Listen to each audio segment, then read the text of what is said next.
Hello guys, welcome back to my YouTube channel রোজকার রান্নায়। আজকে তোমরা থাম্বনেল থেকে বুঝেই গেছো যে বাঙালিদের শেষ পাতে যেটা খুব অবশ্যই দরকার সেটা হচ্ছে চাটনি আর পাঁপড় ভাজা। এটা সেই বিয়ে বাড়ি হোক আর বা নিজের মানে নিজস্ব বাড়িতেই হোক।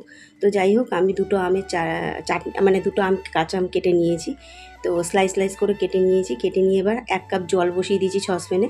এবার কাঁচা আমটাও দিয়ে দিলাম সসপ্যানের মধ্যে। তার মধ্যে দিয়ে দেবো 1/2 চামচ নুন।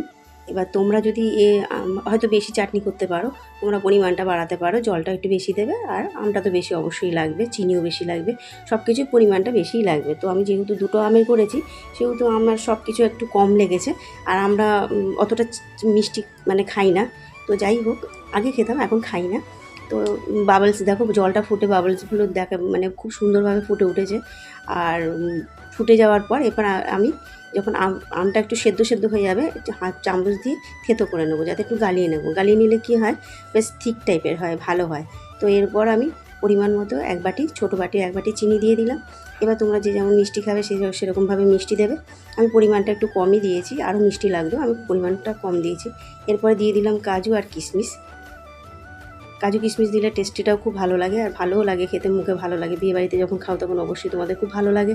এরপর আমি ভাজা মৌরি এর মধ্যে দিয়ে দিয়েছি। তোমরা যদি চাও এর মধ্যে তোমরা মৌরি, ধনে আর দিতে পারো ভেজে, ঠিক আছে। এর মধ্যে দিয়ে এবার আমি দেখো আর একটু গাঢ় হয়ে গেলে, ফুটে গেলে, তো আমি চাটনিটা আমার দেখো হয়ে গেল।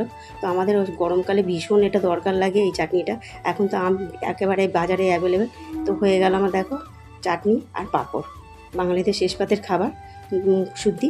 তো দেখা হবে আবার অন্য কোনো রেসিপি নিয়ে। ততক্ষণ ভালো থেকো, টাটা।